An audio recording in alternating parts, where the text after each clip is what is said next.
morning and welcome to your daily chapter reading of You Chic, the College Girl's Guide to Everything. Finals, fudge, I never actually learned squat. Make a list, check it twice, maybe 3 times, maybe even 4. Where did this semester go? Where did those simple days of just worrying about homework go? Times have changed and all of a sudden you find yourself cramming for that dread final exam. Study styles. One of the most important steps in successfully studying for a final exam is finding out your study style. Study styles vary depending on what kind of learner you are and how well you remember important information. Another thing to take into consideration is how good of a note taker you've been all semester and if you've been following the reading. For the quote-unquote, I love to take obsessive notes, I've done all my reading student. For those good note takers out there, the obsessive compulsive ones who write down everything the professors say, the challenge is narrowing things down. Grab that nice big highlighter and your note-filled notebook and find a comfortable chair to curl up in. It's time to power through it. In getting started, first ask yourself, what's on the exam?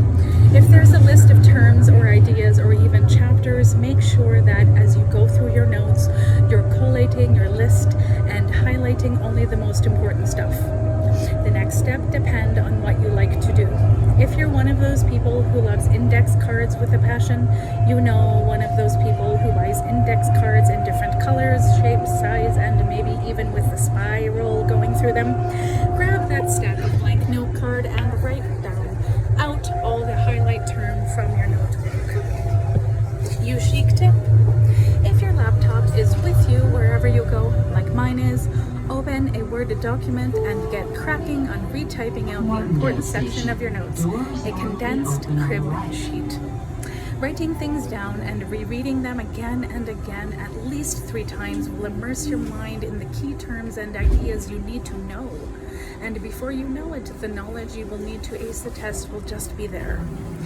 For the quote-unquote, I fell asleep during lecture, I prefer doodling to notes student. For those of you who fell asleep on that severely uncomfortable wooden lecture desk or daydreamed about the boy sitting in the front row or just forgot to write things down because you needed to finish that elaborate design in the corner of your spiral notebook, it might be a bit harder to catch up. But don't give up, it can be done.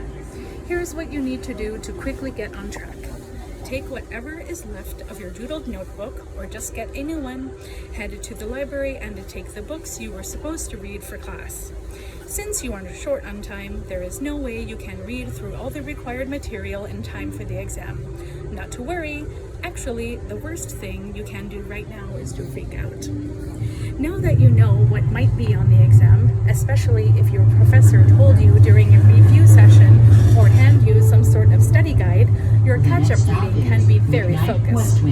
Go through and skim the chapter that are relevant.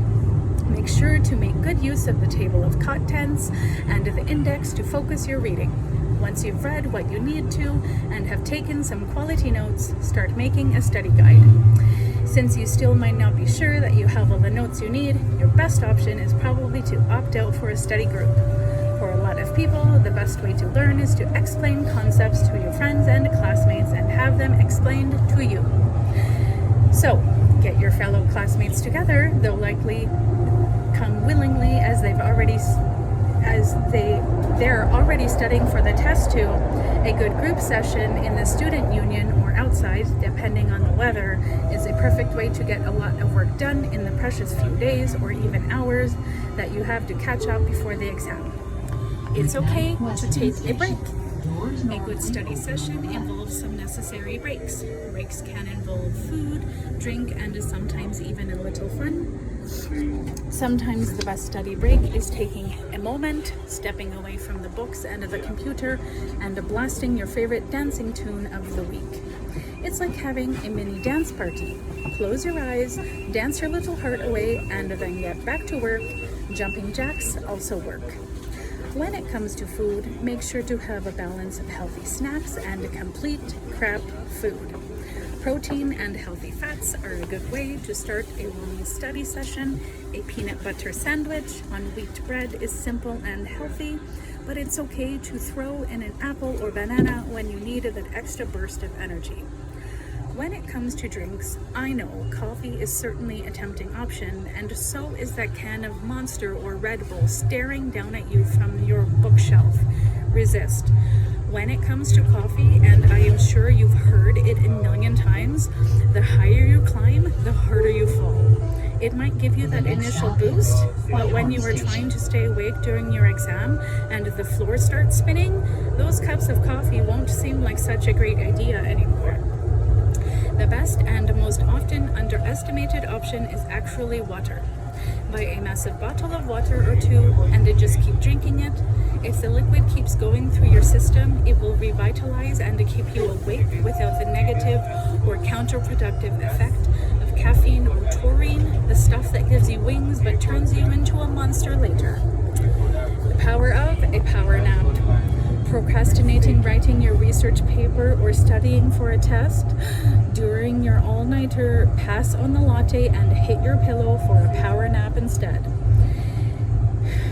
Education.com reported on a study that found power naps can be a more effective way of staying focused and concentrating better. And if that isn't enough to sway you, according to the University of Georgia Student Health Center, students who get 7 to 8 hours of sleep have higher GPAs than students who get 6 hours or less. Want to get more sleep? Experts say establishing regular sleep routine and avoiding caffeine at night can help. Setting goals. Reward yourself for a job well done or just done. When I was a kid, my mom used to make me do my math homework at the kitchen table. Lucky for me, she is a math teacher. She used to make me a nice snack or put a chocolate bar in front of me, and she would say, "Olya," my Russian name, "finish this page of math problem and then you can reward yourself." I hated it. So when she walked out of the room, I would sneak a bite. Why should I wait? I used to hate having to miss swim practice because I was not done with my homework or because my room wasn't clean. Why did I have to finish it first? Why couldn't I just go to practice and then finish my work when I got home? As I grew older, however, I learned the value of these lessons and have turned them into a sort of self-discipline. Granted, there is a good deal of procrastination that goes into that equation, but I am less inclined to procrastinate when I know that I can go out to that party on Saturday night only if I have my final study guide ready. Also, let's face it, Facebook stalking and messaging friends on AIM is not as appealing as the reward at the end of the road. Just tell yourself, if I finish reading through 4 chapters tonight, I can go meet my friend for coffee tomorrow. This way, you get part of your work done and you also get to take a well-deserved break. Find out how you study. Alert, alert, tempting beds operating in your area. Move away from all pillows and couches immediately. Your safety depends on it, or at least your studying does. Where you choose to study, once again, depend on what kind of studier you are. One piece of advice that I feel definitely applies to everyone is to get out of your room. Don't fall into the trap of, oh, I'll just read my sociology book in my bed, it's just so comfortable. No matter how enthralling your world history or philosophy book is, reading about fascist dictators or the Socratic method will not keep you awake if you were surrounded by the cloud of your comfort. I'm not saying you won't fall asleep at the library, but most likely the wooden desk where your head would rest is not anywhere near as cushiony, soft, or inviting. If you fall asleep, you most likely won't be there for long. You chic tip. How to make the library work? First, some libraries have more social floors and areas that you can seek out when you head over with your laptop bag and a handy study buddy. Find a nice place to sit with your friends and once in a while stop to ask questions or maybe even chat a little. The best thing about bringing a study buddy with you is that you can pop out to take an ice cream break without having to completely pack up and get off track. When you're studying solo, headed to the quieter floors or areas to get some serious studying done.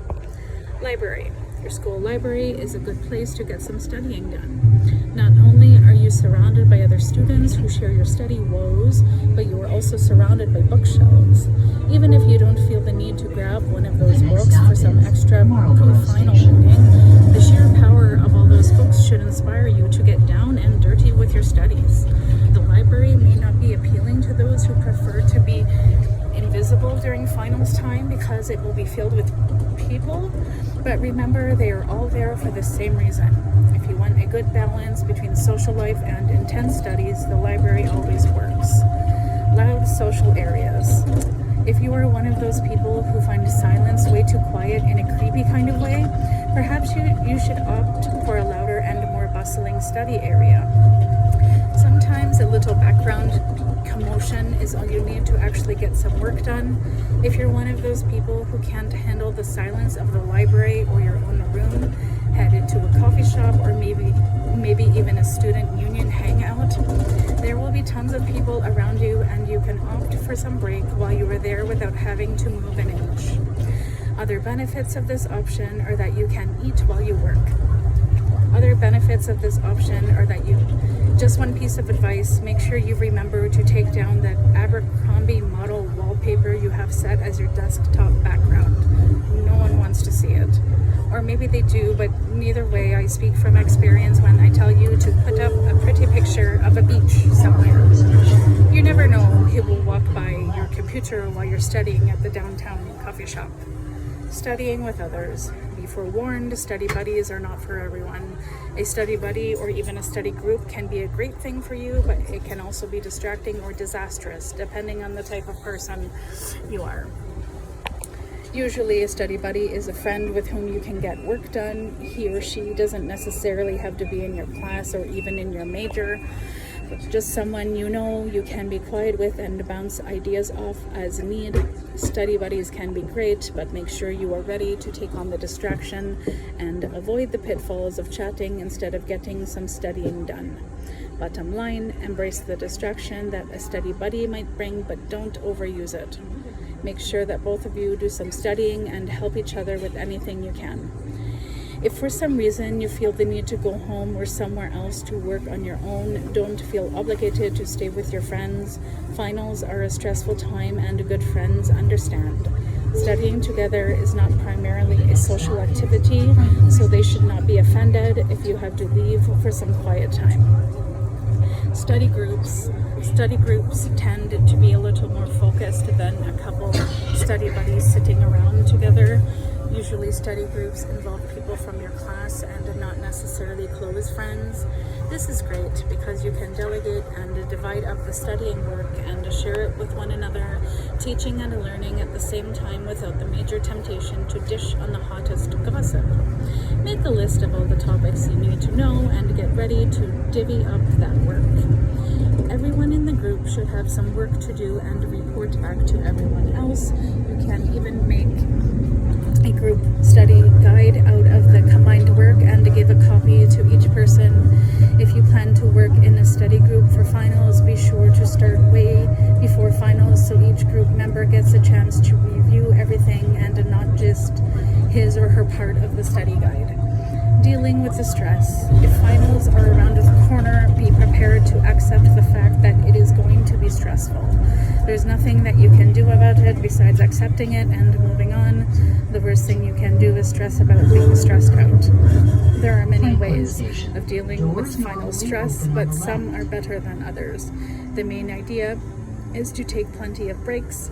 Try going to the gym, or take the edge off with a swim. Really, any form of physical activity should do the trick. Don't think that exercise will make you tired and leave you too worn out to work. In fact, exercise does just the opposite. It releases endorphins that make you feel better and helps you be even more focused when you sit back down in front of your books. As for other stress-relieving activities, some schools organize fun events during finals that help chase the stress bug away. Last winter, my friend Hillary and I went to an on-campus event for stressed students in the student union. It was a great idea. Students were getting free massages, taking breaks to play ping pong with their friends, and much more. Keep your eyes open for similar opportunities on your campus, and if they're not there, seek off countless ways to pamper yourself during finals, like getting a facial or manicure.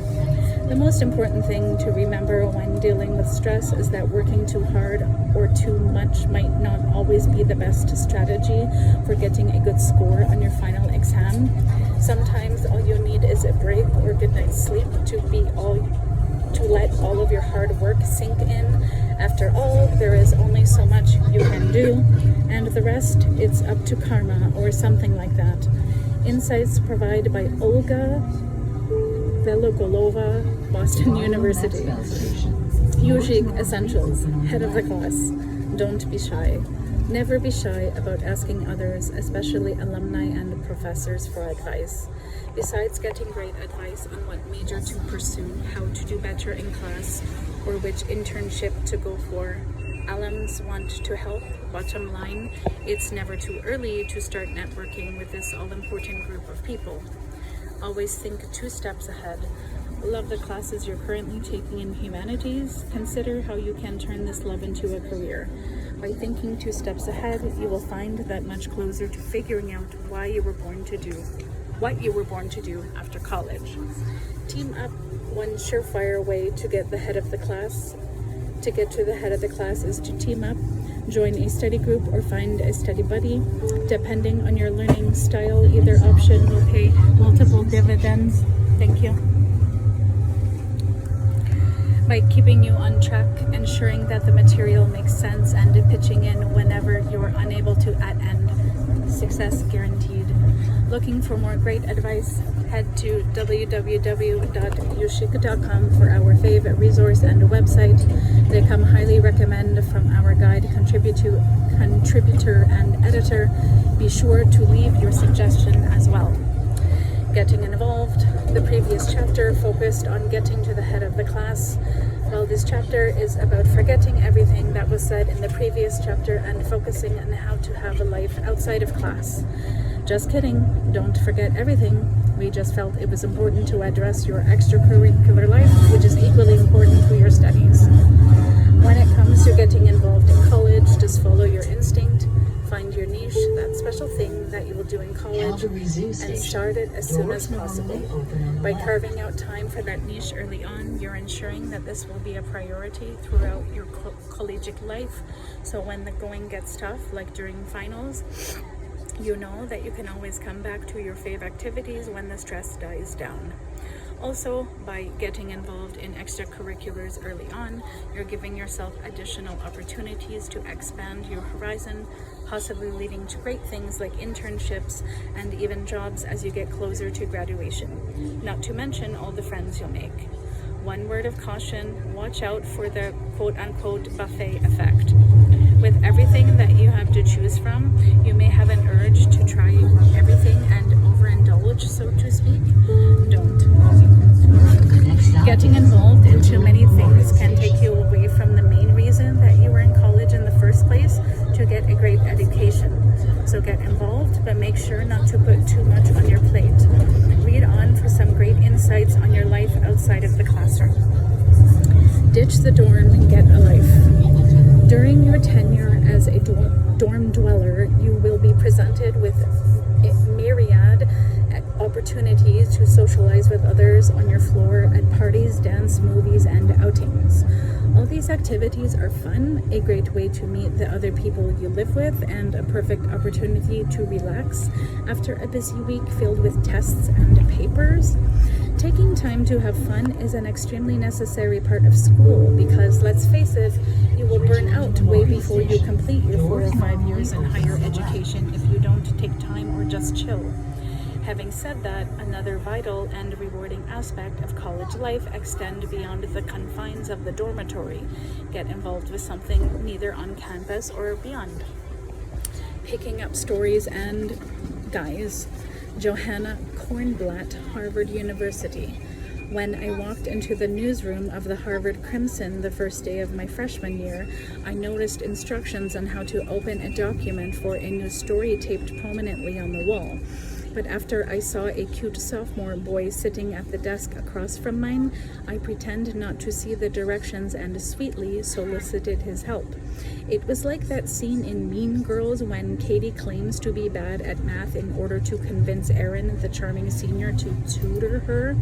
I didn't play dumb for long though. News editors quickly sent me to interview students around campus for a story on e-registration, a new feature, pretty standard these days, that allowed us to sign up for classes online. Halfway through writing my article back in the newsroom, I glanced up at the clock and realized I had missed dinner. Luckily, aforementioned cute sophomore had also lost track of the time. He asked me out to a burrito place across the street, and so began my years-long romance with my college boyfriend, and that same night, my relationship with Harvard's daily newspaper. I'm definitely not the only Crimson editor guilty of what they call crimcest. You'd be amazed at how good even the nerdiest Harvard boy looks when you're stuck laying out the paper together at 4 a.m. While the Crimson can certainly spice up your love life, another big perk of working on the newspaper for me was the friends. I met two of my current roommates at the Crimson during the first week of our freshman year, and we've spent many a late night together in the newsroom since. One is now an executive news editor like me, and the other, who writes a bi-weekly column, is now Harvard's Ann Coulter, although she notes that she's not insane or anti-Semitic, only conservative and blonde. I remember how the three of us idolized the senior girls on the Crimson when we were freshmen, and it's funny seeing younger girls look up to us like that now. Friendship really crossed class gears at organizations like the Crimson, and girls who have graduated still keep in touch with us, offering advice on everything from boys to careers.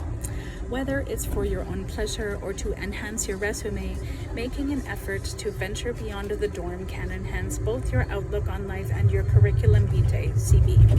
Figuring out how to get involved in a student organization can seem daunting at first. Fear not, there are many tips and tricks to help you negotiate your way into having a fulfilling life outside of class. Branching out beyond the dorm will expose you to new people and activities. Where to start? When you're first exploring your options in the extracurricular field, think of what interests you. Is it playing a particular sport, speaking a foreign language, film noir, Bible study? Whatever it is, chances are there is a club in honor of it on your college campus. And if there isn't, you can always start one yourself. Because there are so many options in college, the difficulty will be in narrowing down in the playing field to activities that really interest you. If you need some help brainstorming what clubs might catch your fancy, here are a few ideas to get you started. Are grades your thing? Does the thought of spending more time studying to achieve that latest A or honor make shivers of joy run down your spine? If this is you, consider applying to an on-campus honor society. Many departments have their own honor society, or there can be one for an entire class, such as Phi Eta Sigma, the honor society that academically inclined freshmen can join at the University of Washington, UW, after achieving a specific GPA and the required community service hours. The benefits of Honor Society membership are twofold. One, let's face it, they look great on a resume. It shows that you aim high, achieve the goals you set, and are intelligent and disciplined.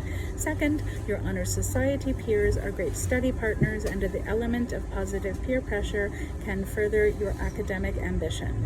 Third, you may be required to devote time to community service in projects that are for good cause, which can get you out into the world and make you feel great about yourself.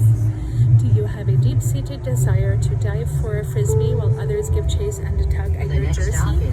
First Street West Or does Station. soccer sound like the perfect way to bond with your fellow man or woman? If the answer is yes, it sounds like an intramural sports team or mule sports team or league is the way to go. These teams range from all-out competition where players vie for titles and trophies to weekend bowling leagues where teams compete for beers and bragging rights. You'll be able to find the level of play you're looking for, and if not, put up some flyers and start a team.